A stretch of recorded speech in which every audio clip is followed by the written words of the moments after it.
Você será poesia. Você será atraente. Sua vida não tinha valor antes de mim.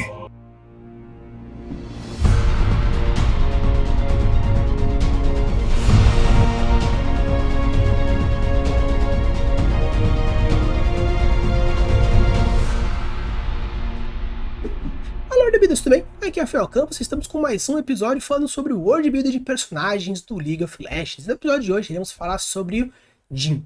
Então aqui a pessoa que pediu o Jhin, aqui, muito obrigado pelo seu pedido. E caso você goste de algum outro herói que a gente ainda não falou, é só deixar aqui nos comentários. E caso você esteja vendo pelo Spotify, é só falar comigo via Discord ou via Instagram, que ele vai entrar na nossa listinha de prioridades, beleza? Então, como vocês bem já sabem como funciona, nós iremos primeiramente falar um pouquinho sobre as skins, sobre essas primeiras impressões que eu tenho em relação às imagens que tem nesses heróis. Depois irei falar sobre a biografia e sobre o conto, fazendo um pouco de análise da história, da escrita, world building, um pouco das coisas que eu posso sentir e perceber com esses materiais, beleza? Então, bora lá falar um pouco sobre as skins do Jhin. Então, pessoal, começando aqui uma coisa bem interessante que já começa com uma premissa de um espelho quebrado e um tiro ali no canto. Tem algumas flores ali no canto que fica girando em volta. Então a gente pode perceber alguns fatores. Primeiro, ele possui uma máscara de frente a um espelho e com o espelho quebrado com um tiro.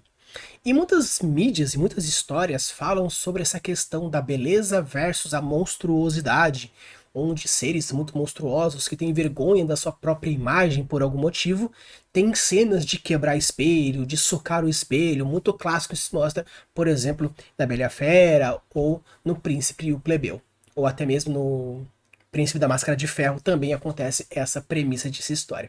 Então você percebe que existe essa relação direta, então talvez, ainda mais pelo fato de ele possuir uma máscara, ele tenha vergonha do seu próprio rosto por algum tipo de deformação, algum tipo de talvez quebra de honra ou alguma coisa que envergonhe ele.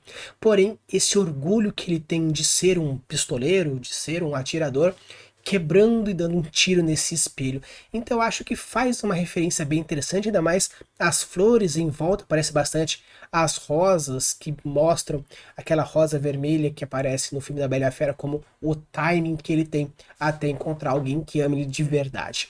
Então é bem interessante porque mostra essa relação direta como se fosse uma contrapartida à história de Narciso que ama a própria imagem e se afoga tentando buscar a própria imagem dentro do lago. Então, o Jhin pode ter um pouco dessa relação direta, não sei, não li a biografia ainda, não li o conto, sempre gosto de ler depois porque eu gosto de avaliar simplesmente a imagem que está aí propriamente dita. Então é bem interessante esses fatores, a gente vê também um braço biônico no braço esquerdo, a mão direita sendo a arma associada ao rifle, não sei se ele é um ciborgue como todo, se ele é um robô, provavelmente pelo fato de ter aí o seu braço direito humano, então provavelmente ele deve ter um fator humano com uma mescla de um ciborgue. E pelo que eu lembro, vagamente de já ter visto eles jogando com ele ou outras pessoas jogando, parece que tem uma movimentação um pouco mecanicamente torta, então eu não sei o quanto avançado é a tecnologia e quão adaptado ele tem com os seus fatores biológicos e mecânicos associados. Porém, eu acho bem legal que traz essa ideia principalmente do espelho quebrado, do tiro, essa mescla do orgulho do atirador contra a vergonha da própria imagem associada ao espelho. Então, acho isso bem legal. Vamos ver na biografia, no conto, se traz alguma explicação pra gente. Agora a gente vai aqui para nossa segunda imagem, temos novamente agora um outro atirador, só que agora é interessante porque existe dois pontos, na verdade 3 pontos bem interessantes que eu acho bem legal. O primeiro é o formato mesmo do Jhin, como a gente pode ver, ele tem essa pegada americana de Velho Oeste, desses muito couro, fivelona, chapeuzão, uns tiros aqui, né, as balas aqui nas costas como se fosse uma aljava. Essa arma, esse riflão aí, então já tem esse fator da composição, eu acho interessante do Jhin. Quando a gente pega a arma, parece muito a mescla de um rifle sniper, né, aqueles cano longo, aquelas miras especializadas e tudo mais, porém com um tambor giratório de 8, 9 tiros. Então, parece muito uma mistura de um moderno com um antigo. Então, além de ter essa pegada Velho Oeste, ainda traz alguns leves elementos de steampunk. Porque em steampunk, diferentemente do cyberpunk, que é muito mais moderno, o steampunk ele é muito mais na manivela, muito mais no vapor, muito mais... É como se fosse a tecnologia ultra avançada, robôs e ciborgues e os caramba, porém com uma premissa muito antiga, lá no final dos séculos. Então é interessante essa mistura. E também pegando o elemento aqui que vocês podem ver, nós temos algo que parece ser uma catedral. Algo que se parece um pouco mais para um europeu, um francês, um inglês. Então é interessante que a gente tem uma mescla muito distante de algo de um velho oeste americano, um steampunk associado ao rifle, e agora esse sino gigante aí, pegando talvez algum elemento mais para próximo de uma Europa propriamente dita. Então, obviamente, claro que falando sobre arquitetura, a gente pode estar falando sobre um universo fantástico que se aparece até mesmo dentro do local Ionia, que é onde o personagem ele tem história. Mas eu acho legal essa referência direta. E, obviamente, pegando essa ideia de sniper também, pelo fato de que ele está num ponto alto e tudo mais. E, se vocês puderem reparar também, na ponta da arma, vocês percebem que tem como se fosse algo juntando energia. Você consegue ver esses pontinhos entrando energia no ponto. Você consegue ver essa movimentação. Então talvez até tenha um outro elemento aí, um pouco escondido. Porém, de uma maneira geralzona, eu acho bem legal, porque você pode fazer essas comparações e essas ideias diferentes, essas mesclas de ideias. Porque se você falar, mas eu vou criar uma história que ela é mais ambientada aqui, ambientalizada ali. Beleza, pode até ser. Dependendo da premissa, você pode juntar subgêneros, algo que a gente conversa. Eu e o André, a gente conversa um pouquinho falando sobre subgêneros de fantasia. É um elemento que você pode fazer isso também, essa mescla bem feita, pegando pequenos elementos de um e outro, criando o seu estilo próprio. Agora nós vamos já para essa terceira imagem, já bem numa pegada mais, vamos dizer assim, Japão, Edo, talvez bem mais pro imperial, e é bem legal porque as armas de fogo foram introduzidas no Japão um pouco mais pra frente na história, tanto que teve uma relação direta com os Estados Unidos. O Último Samurai conta um pouco desse fator histórico.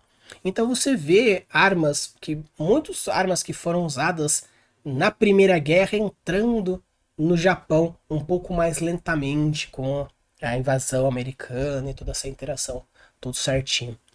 Mas o interessante que acontece é que você percebe diversos elementos. Nós temos novamente aquelas marcas de balas, como se fosse aquela aljava aqui.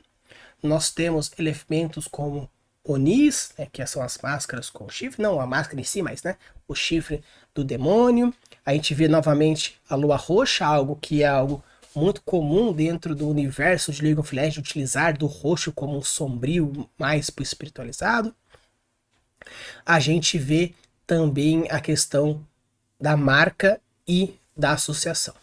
O que é interessante nessa composição dessa imagem, que eu acho muito legal, é que existe diversos tipos de composições. A gente falou como existe o do jogo da velha, o de 1/3, 2/3, existe também a parte também de Fibonacci, que vocês podem ver que também existe um Fibonacci. Você começando ali para cá, aqui no topo da torre, e vai fazendo esse movimento aqui da linha de Fibonacci. Então você percebe que começa com a torre lá no comecinho aqui, gira até chegar na cabeça. Então você vê, tanto que as lentes formam isso também.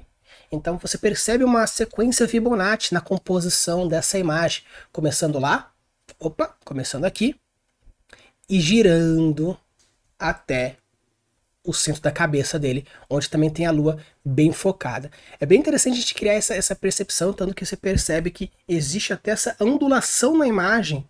A própria lente causa isso. E o ponto inicial da sua observação é onde? Na torre quebrada. E que vocês percebem que existe até uma linha da fumaça do tiro que leva da torre até a ponta do rifle. Então você percebe que existe aquilo lá e vai fazendo aquele movimento até chegar na cabeça do Jin. Então achei bem legal, tipo, diversos elementos, é como ele tivesse dado vários tiros, porque você percebe que tem uma no arco, uma lá em cima, o outro um pouco mais perto da esquerda na imagem.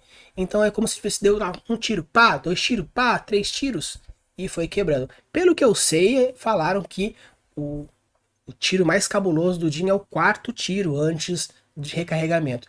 Não consigo achar o 4º tiro, mas pode ser também uma referência direta a um tiro e um crítico ali no meio da torre. É bem interessante, eu gostei, já traz toda essa relação. Então, traz aí mais uma ideia. Use Fibonacci nas composição das suas imagens, na hora que você for colocar os elementos dentro da sua animação.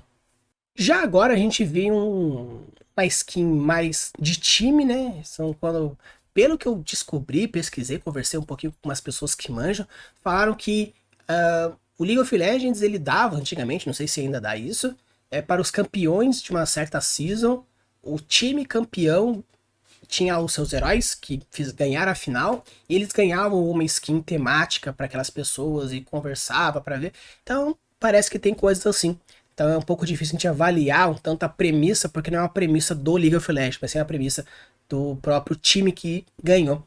Então o que a gente pode ver que é algo bem interessante é o Jin. Eu dei um zoom para poder focar ele na imagem específica, tem vários outros heróis que mostram em volta, mas ele parece muito uma pegada meio nórdica, porque tem uma pegada meio Valkyria, que se mostra até mesmo aqui nessa imagem aqui, eu não faço ideia de que heroína seja essa, mas tem aqui essa questão da imagem de Valkyria, tem algo que parece como um guerreiro nórdico mais para lá, aqui também esses elementos, essas asas brancas relacionado aos anjos e às valquírias novamente.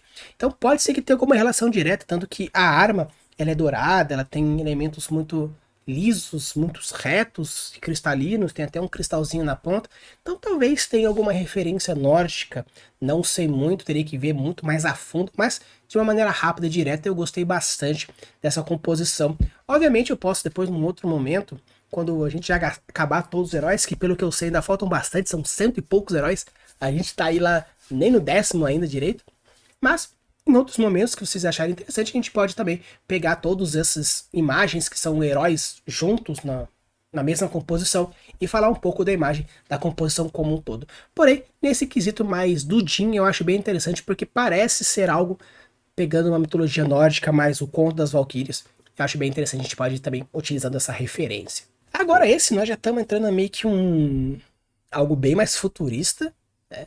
Bem mais futurista comparado com todos os outros elementos até agora, e a gente percebe que tem esse elemento e algo que é muito clássico, principalmente num cyberpunk urbano, bem urbanão, é o elemento estrada, né, rua, noite e chuva, bem nessa pegada voyeur, né, voyeur, desculpa, essa pegada noir, que traz um tal de mistério na cidade, e o preto, e o sombrio, e a chuva caindo, e as moças com aqueles chapéus assim, bem femme fatale mesmo, todas lá poderosas, cheias de si e tudo mais. Também uma investigação, e você vê que tem essa pegada bem do tipo um mercenário ou aquele capataz super cabuloso que apenas chega e já faz a execução do negócio. E é bem legal, obviamente, os neons, a composição que a gente vê, que a gente percebe na composição que ela é de 1/3, 2/3, ela é bem centralizada, com elementos que vão movimentando. A gente percebe que existe um movimento daqui para cá, tanto que a gente percebe que existe aqui começando o fundo, lá atrás com a moto, indo para frente com o Jin, e depois indo mais para frente com a mão. Então você percebe que existe uma projeção nesse sentido de abertura, começando aqui na frente e acabando aqui atrás, pelo fato da angulação e o posicionamento da câmera, da foto, da imagem propriamente dita. Então é bem legal, eu gosto bastante. Eu acho que quando a imagem ela diz muita coisa do herói, não apenas em como ela é feita, das cores, os formatos, as ideias, mas sim também na composição da imagem como um todo, e essa composição me chamou bastante atenção. Obviamente ainda sou mais fã do Fibonacci lá, porém essa aqui é bem legal porque mostra uma composição muito mais de movimento, sem contar que parece que esse carro futurista, esse carro, essa moto, esse veículo que tá derrapando, provavelmente foi um alvo do Jim que derrapou por causa do tiro. Então traz mais movimento ainda, tanto que parece que no fundo também parece ter algo que seja restos de carros que explodiram, então provavelmente o Jim ele é um assassino muito cabuloso. Particularmente para a minha pessoa, que eu gosto de coisas sombrias, eu gostei bastante dessa premissa aqui, tanto que tem essas mãos fantasmas aqui, essa mão mais assim, a outra um pouco mais para baixo aqui, então me parece que é meio que um atirador de um mundo totalmente distorcido, mas sabe quando você, não sei se alguém já teve essa experiência, mas quando você amputa a perna, ou você machuca o braço, ou faz alguma coisa que você perde a sensibilidade de alguma forma, ou você não consegue tocar de alguma forma, parece que você sente lá pessoas que, por exemplo, amputaram as pernas, ainda sentem frio, ainda sentem coceira, ainda sentem dormência, a gente chama de membros fantasmas, que é a sua percepção mental criando essa relação direta, mesmo que não exista. Você pode bater no vazio, fazer o que quiser naquele espaço que deveria ter uma perna, e a pessoa não sente. Porém, se ela vê você fazendo, se ela vê você interagindo, ela vai sentir porque ela cria uma projeção mental que cria essa relação direta da sua percepção com a sua vontade com os seus membros. Então eu acredito que talvez o Jim seja um atirador tão cabuloso que a sua percepção de tempo, espaço, mira, posicionamento seja tão cabuloso que é como se ele tivesse mais de uma mão prestes a atirar, porque a qualquer momento ele pode dar um tiro e acertar. Não sei, tô viajando muito, porém seria bem interessante se pudesse ser essa premissa a partir dessa ideia. Agora vamos já para essa próxima aí, bem mais um japonesão bem mitológico, tanto que ele é bem parecido, bastante parecido com, na verdade, com duas referências muito fortes que aparecem em Naruto, por exemplo. A primeira seria o próprio Susanoo, que tem aquela composição mais armaduresca e gigante, obviamente Onis e demônios do fogo, isso é bem forte, e tanto que tem essa premissa desse tirão e muito mais e tal, e também o Kamui, que são alguns deuses relacionados ao fogo e à espiritualidade em umas regiões mais do interior do Japão, mais pro norte, mais para as ilhas mais do norte do Japão. Sem contar que você percebe que existe muito elemento que são aquelas ondas associadas aos olhos de dragão, aquele movimento, aquelas espirais, tudo isso você percebe essa associação de efeitos dentro dessa pegada. E ainda mais colocando essas flores, parece essa túnica, esse manto que faz essa composição, é bem legal. Tanto que parece que existe um fator muito etéreo, porque você percebe que esse manto meio que passa pela arma, como se ou a arma atravessasse ou o manto atravessasse, porque você percebe que ela não está dobrada pela pressão da arma fazendo em cima, mas sim é o movimento que ela está fazendo, mas ao passar pela arma parece se tornar um pouco etéreo, talvez trazendo essa relação direta a esse espírito do fogo, da morte, o que seja, quebrando essa materialidade.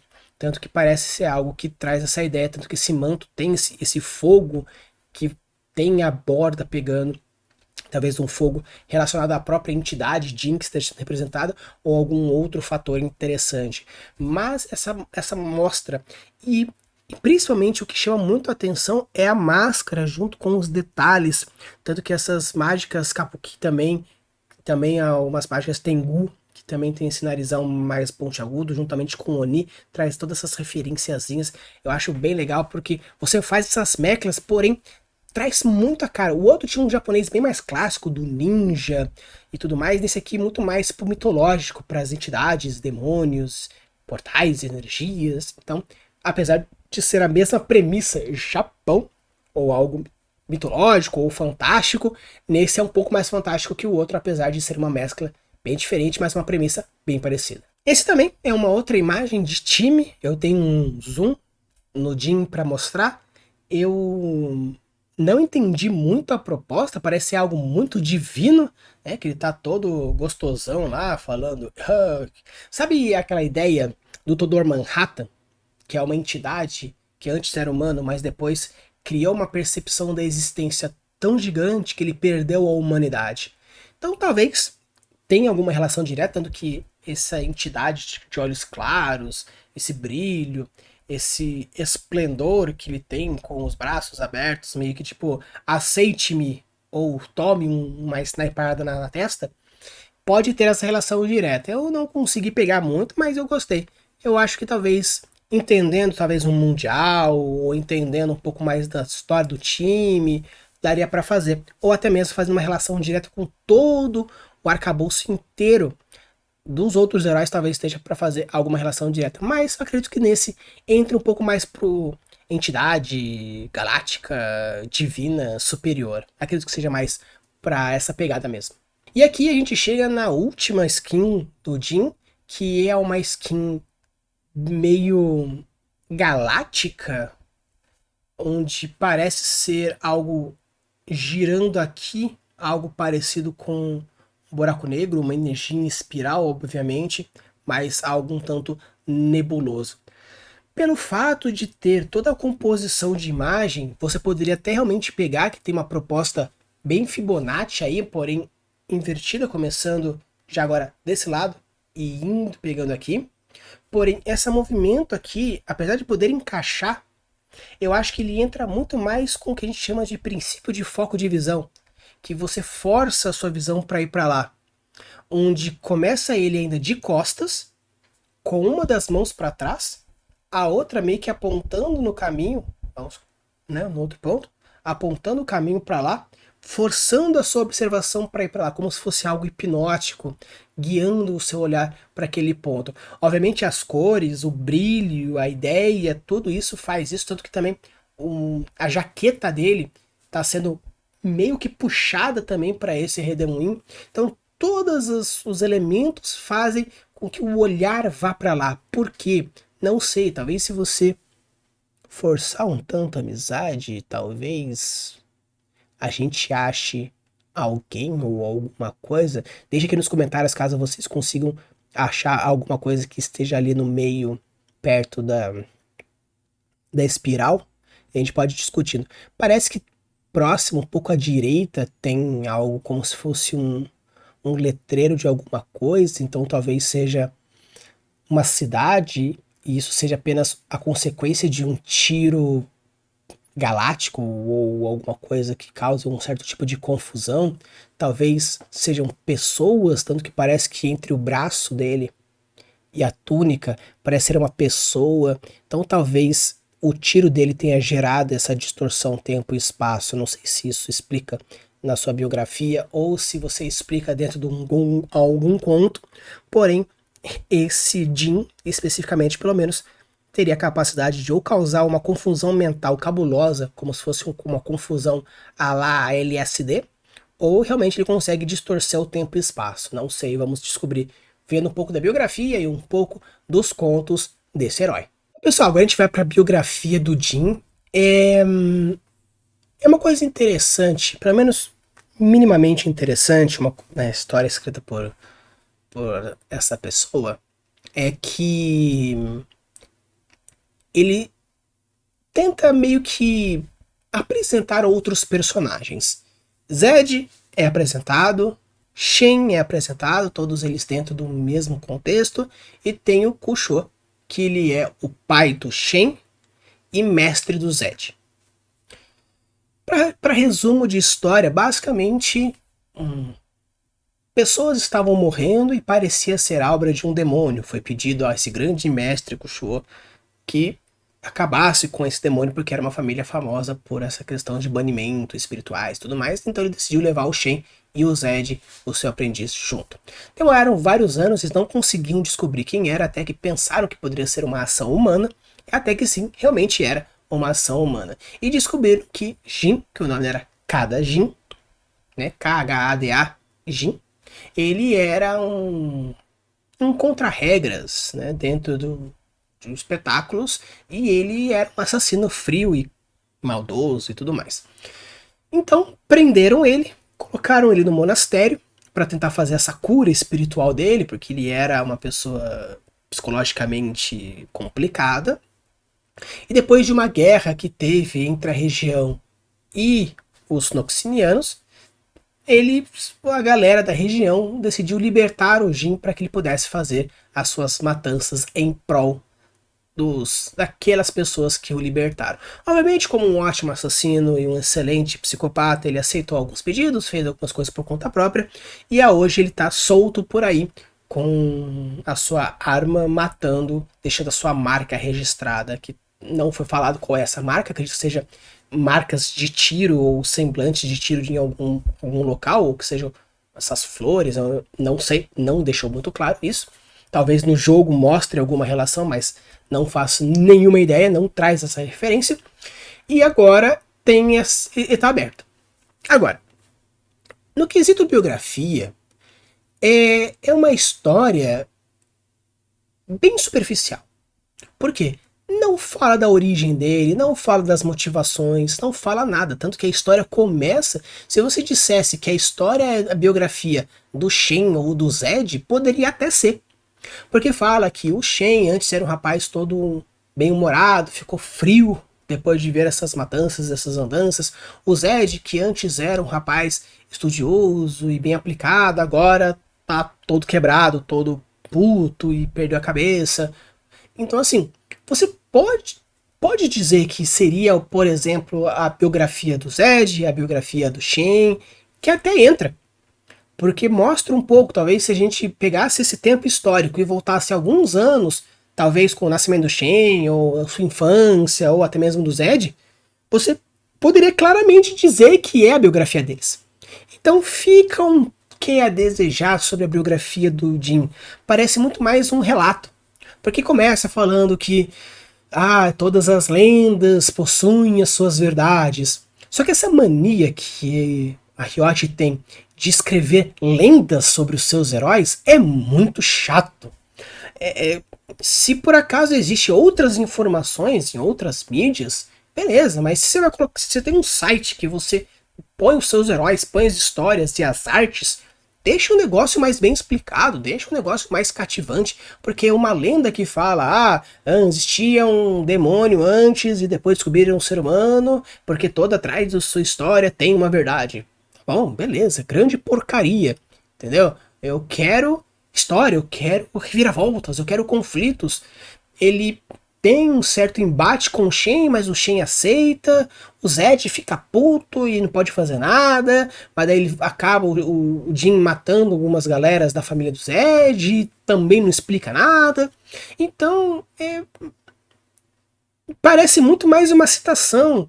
Se por acaso essa história fosse contada dentro de um capítulo por algum personagem para explicar alguma situação, do tipo, eu quero mascarar o meu infodump, para dizer que, o Jin é isso, isso, aquele outro. E você faz um mini flashback contando a história do Jin dentro desses graus, de falando, não, mas quando o Zed e o Shen foram atrás de um tal demônio que estava matando gente, descobriram que era o Jin disfarçado e papapá, e depois ele foi preso. Então, se você pegar essa história e resumir com os principais pontos e transformar num diálogo, aí beleza, porque a gente já está transformando isso em arco narrativo, já está transformando isso em conflito, já está criando arco de personagem, você já está fazendo níveis de complexidade de personagem, está fazendo diversos fatores, ao mesmo tempo, juntamente com o que de world building, dependendo dos pontos que você quiser abordar dentro da sua história. Mas, como uma história completa, uma biografia completa, é uma história muito fraquinha, uma história muito superficial, que fica até assim, poxa, se um personagem que tem forja, poesia, artes, performance, mira, tiro, habilidades com armas, tão cabuloso, e o que muda é o fato de possuir uma psicopatia doente por fazer meio que uma arte, seria a mesma coisa de Deidara do Naruto, que o objetivo dele é criar um quadro, uma arte suprema, e a arte para ele é uma explosão porque tem que ser algo instantâneo. Então talvez para o Jin a verdadeira arte seja a forma como a pessoa morre, ou a forma como ela é assassinada, ou como o corpo fica estatelado, ou o sangue e as manchas de... Pode ser, mas se for isso, mostre! Fale mais sobre ele. Não fica falando, agora a gente espera para o próximo momento que só ele saberá dizer quando colocará as suas pinceladas novamente. E daí? Não me deu vontade mais de saber. Não me deu mais vontade de saber mais sobre ele, de saber mais sobre a origem. Não me deu nada. Obviamente eu vou ler o conto que tem, porque como é a proposta aqui desse vídeo a gente falar sobre todos os pontos, mas biograficamente... Ah, mas Rafa, então quer dizer que você precisa sempre escrever biografias intensas, extensas? Não. Eu digo biografias que fazem jus. Pode ser uma história curta. Mas você vai fazer uma história curta, né? Vamos considerar aqui um conto, considerado uma história curta, né? Até 3.000 palavras, mas 3.000 palavras é grande. Sim, mas pode pôr menos, que seja 1.000, que seja 2.000 palavras. Mas se vai colocar isso, então coloque um diálogo, coloque uma profundidade, coloque um desenvolvimento, coloque, por exemplo, o Jin falando. A gente não sabe nem... Ele é sarcástico, mudo? Que é? Falta informação na biografia dele. Ah, mas então quer dizer que você não gosta de deixar espaços nebulosos que criem? Sim, eu gosto. Só que cadê as âncoras de curiosidade? Cadê os gatilhos? Não existe. Porque se a gente soubesse minimamente uma motivação, mesmo que seja psicopática dele, para saber que, ele busca a verdadeira arte, que é uma morte A, B, C e D, a gente pode tentar imaginar quais seriam os tipos de atrocidades que ele tem e querer saber mais. Mas simplesmente jogar dizendo só ele saberá quando será a próxima pincelada? E só ele que vai saber, eu tô nem aí. Ah, mas se ele for matar a sua família, beleza, se eu estivesse num local que vivenciaria esse quesito, pode até ser. Mas como espectador da obra, não me trouxe gatilho nenhum essa biografia dele. A única coisa que eu sei é que ele é um bom atirador, que ele é um bom artista e que é psicopata. Mas de resto, vontade de saber mais, pelo menos pra mim, não trouxe muita coisa. Obviamente, como eu sempre falo, leiam um conto, deixando sempre o link na descrição para vocês irem e tirar suas próprias conclusões, porém, algo que é trazido como oficial da Riot no seu site oficial, falta aí um quesitinho, um que é um pouco a mais, para a gente trabalhar e trazer um pouco mais de curiosidade e vontade de saber mais sobre o personagem. Pessoal, agora a gente vai para o conto, e o último conto, na real, porque tem pouquíssima informação do Jin, pelo menos no site da Riot. Esse ponto, ele entra muito forte com a história da biografia. Primeiro vamos falar rapidinho o que acontece novamente nessa história. O Jin, ele pede para que uma das suas serventes coloque meio que lanternas. Imagina aquela lanterna japonesa, as bolas de lanterna japonesa, vermelhas e brancas a cada X metros de cada uma delas, como se fosse para calcular uma certa distância ou entender a profundidade, distância, porque sabe que a cada X metros poder controlar sua arma. Beleza. E chega a servente, faz isso, fala que deu tudo certo, e no final ele mata ela, porque não quer testemunha, ou porque ele é louco, ou por qualquer motivo psicopático que ele tenha. Aí depois corta e entra uma conversa entre o Shen e o Zed, fazendo uma relação que os dois agora são inimigos por causa do Jin. O Zed quebrou por causa das atrocidades que o Jin fazia, e o Shen deixou de ser o que ele era também por esse motivo. Então o Shen deixou de ser alguma coisa e ganhou ganhou algo, essa nova mudança, e o Zed quebrou algo fazendo essa mudança. E existe uma discussão entre os dois, eles batem boca e tudo mais, e vai acontecendo e lá até a final. E só. Tipo, novamente, talvez, eu não sei explicar. A história, ela começa com uma premissa bem interessante, falando sobre a questão da beleza, porque para o Jin, a beleza não é algo normal, tanto que ele descreve que a moça ela tem a cara redondinha, bonita, simétrica, mas isso irrita muito ele, porque ele quer um tiro na cara dela, porque a beleza para ele é o corpo não apenas mutilado e com buracos, mas sim reorganizado. Então vamos dizer que ele deve ter alguma sensação mórbida de, tanto que ele fala que ele manjava de lâminas também, então ele pode ser meio que, não um médico, obviamente, mas meio que um cirurgião da morte, que ele vai reorganizando. Já começa com uma premissa interessante, já começa falando sobre essa questão de explicação do sniper, que precisa de referências de distância, e por ser de noite fica um pouco complicado, e não ter uma tecnologia muito avançada. E fica muito utilizando, e é bem legal porque, pelo que meu irmão comentou, o Jin, ele dá 3 tiros e o quarto ele é crítico. E é interessante porque ele tem essa fissura por 4. Né? Do tipo, limpa a arma 4 vezes, a arma dá 4 tiros, o capítulo tem 3 partes, né? Essa história tem 3 partes e a quarta parte não existe, acaba com só dizendo 4 e não tem uma continuação. Então essa fissura que ele tem pelo número 4 é algo interessante, tanto que, por exemplo, se for pegar a estrutura de 3 atos, não existe um quarto ato. Como se realmente o quarto ato fosse o final. Acabou. Né? Porque nós temos o desenvolvimento, né? Você começa com desenvolvendo a história, o segundo ato você chega até o clímax e o terceiro ato você encerra a história. Então é toda essa história o terceiro ato. Obviamente vai sair um vídeo, não se preocupe, porque vai sair um vídeo falando também sobre os 3 atos. E quando a gente fala sobre um quarto ato, que não existe um quarto ato, mas é como se fosse a conclusão, mas não a conclusão na história.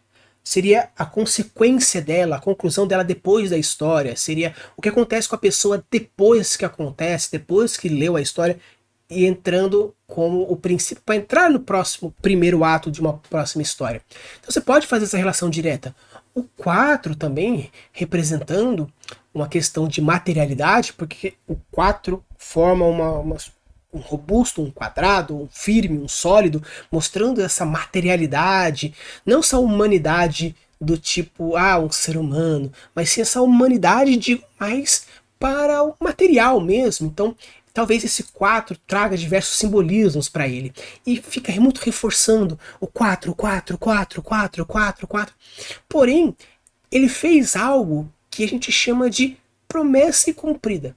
Ele prometeu que o 4 faria alguma coisa, teria alguma coisa, mas não fala. Seria mais ou menos assim: vai acontecer, hein?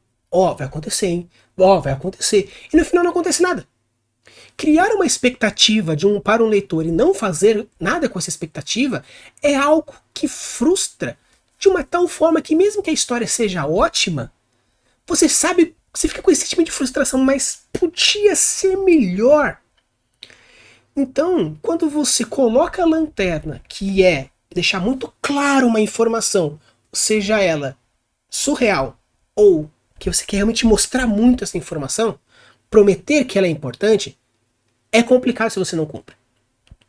O que a gente chama de levantar a lanterna, propriamente dito, seria, por exemplo, você mostrar alguma coisa que claramente não faz sentido ou que é estranho, mas você coloca essa informação em destaque para dizer para o leitor: olha, eu sei que é estranho, mas eu quero destacar ela porque eu vou explicar depois.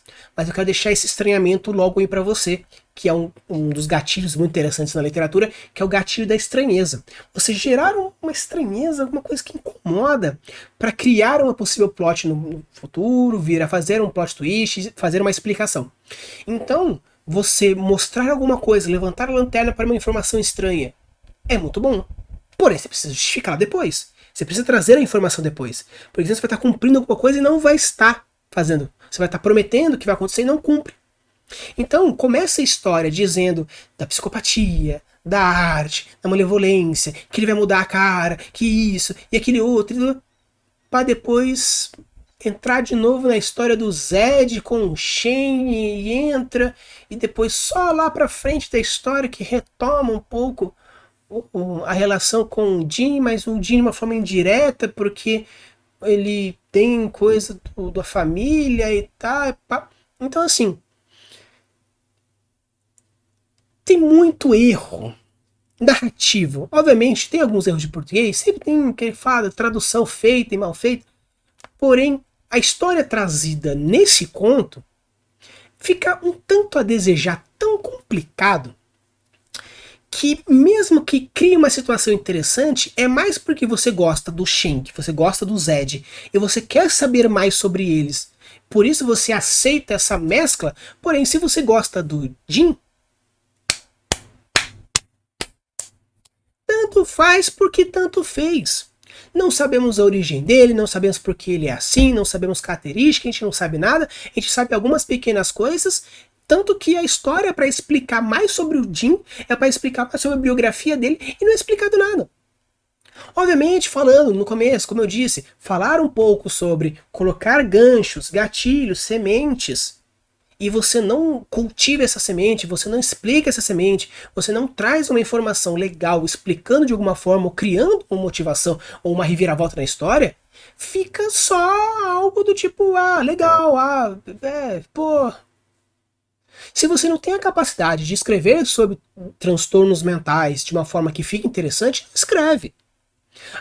Se você não tem essa capacidade e você quer escrever, pesquisa. Pesquisa, leia, converse. Porque, eu quero escrever uma história sobre a psicopatia do Jim. Mas você não sabe como o psicopata funciona, não sabe do que ele é capaz, não consegue criar os gatilhos, não consegue criar semelhanças, não consegue criar aproximação, não consegue criar uma plot, não consegue criar um mistério. Nossa, que legal! Escrevi uma história de um assassino psicopata que faz atrocidades. Legal, show de bola. Escreveu porcaria nenhuma. Você fez simplesmente um conto que ficou por si só e juntou. Então você tem umas premissas interessantes, como eu falei. Coloca 3 atos e o quarto, que seria o finale, que não existe um quarto ato, mas o quarto ponto da história, pela essa ânsia que o Jim tem pelo número 4, ficou. Se ele tivesse feito que o quarto ato dentro da história fosse uma frase, só para dar aquele nossa, teria sido maravilhoso. Mas deixou, ficou simplesmente escreveu 4. Que quis fazer uma metalinguagem sobre o 4 não existe, porque não existe o quarto ato, né? Porque ele é um artista, ele é trabalha com dramaturgia, então não existe o quarto ato, porém esse fascínio pelo quarto criou essa metalinguagem. Tá, pode até ter criado essa metalinguagem, mas e aí? Metalinguagem por metalinguagem, fica um filme que a pessoa acaba e fica pensando, nossa, puxa vida, e só. E fica elas por elas. Então assim, eu acho interessante, acho uma premissa legal, eu acho que o Jim podia ser muito mais bem trabalhado, porque até então, pelo menos nos heróis que a gente tratou até agora, não possui nenhum psicopata. Existe assassino, existe demônios, existe entidades, mas um psicopata frio, calculista, e os caras não tem. Então podia ser trabalhado muito melhor essa imagem dele, podia ser trabalhado muito melhor essas constâncias dele, porque com isso trabalharia muito mais coisas e traria para fazer coisas muito mais legais. Então pessoal, esse aqui foi o Jim. Infelizmente fiquei um tanto decepcionado com as histórias e os contos que ele tem. Obviamente, como a galera já falou aqui nas descrições daqui do YouTube, existem outros locais que a gente pode ter mais informações, até que eu falei um wiki ou um outro local que traz mais informações, porém, como todas as histórias, todos os filmes, não adianta falar assim, mas o filme só é bom porque você consegue, você no filme 1, 2 e 3 faz com que os 3 filmes sejam bons. Perfeito, os 3 filmes juntos tem que ser bom. Porém, cada filme tem que fazer o jus por si só. Então se existem outras fontes que complementam a história do Jim, show de bola, maravilha. Queremos saber mais sobre os heróis do League of Legends. Porém, cada fonte precisa fazer por si só. Uma biografia tem que ser decente, um conto tem que ser decente, uma lista de atrocidades ou qualquer outro caramba que fale sobre ele tem que ser um conteúdo que seja bom por si só. Mas infelizmente, pelo menos nesse conto que a gente traz aqui e nessa biografia, ficou um tanto a desejar, infelizmente. Então, pessoal, trazendo para vocês, vou colocar aqui embaixo quais são os 3 próximos heróis que a gente vai trabalhar. E caso você tenha alguma sugestão, deixe aqui nos comentários. Ou caso você esteja vendo no Spotify, fale comigo pelo Instagram, pelo direct, pelo comentário, na aba comunidade ou até mesmo lá no Discord. Use e abuse das suas criações e deixe seus mundos cada vez mais incríveis. Valeu!